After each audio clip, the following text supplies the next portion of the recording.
Major General John C. Harris, Jr. has been sworn in as the 83rd Ohio Adjutant General, taking command of the Ohio National Guard. Harris enlisted in the Guard in 1981, and he recently served as the Ohio Assistant Adjutant General for Army. We sat down with Harris to discuss his priorities for the organization and to learn a little more about him. There's a priority and then the rest. And the prime priority will always be readiness.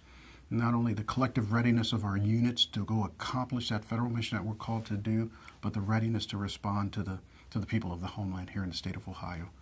I believe that the highest demand for us as individuals for readiness is that homeland response, because that's come as you are. There's no pre-mobilization training, there's no spin-up time. When the governor calls us and says, I need the Guard for whatever the mission is, we will go as we are. So that means you'd better be physically ready.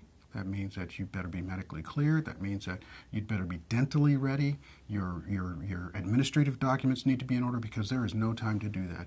If the citizens of this state need us, they need us now. And I think the standard is 4 hours. Readiness will always be the prime priority. And then, of course, below that is how we take care of our soldiers and our airmen and our families and our employers as we prepare for those missions. We certainly can't neglect that. And I will certainly be placing a priority on what a former Adjutant General, General Wade, labeled as a three-legged stool. There's no such thing as a ready soldier or ready airman unless the family's ready and the employer's ready also.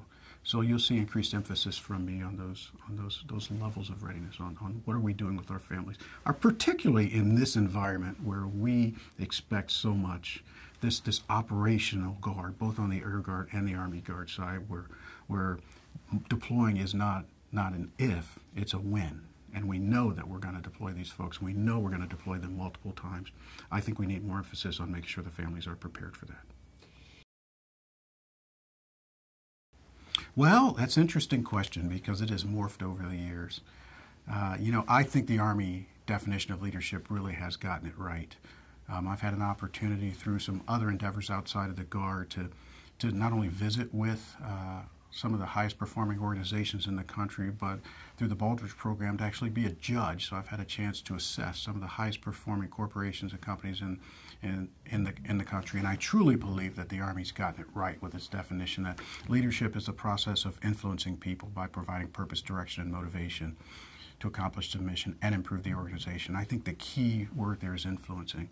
Every leader has to have the ability to use their personal influence to make the people around them better than they think they can be. If you elevate the level of performance of the people around you to a higher level than they thought they could have achieved, then you're a leader.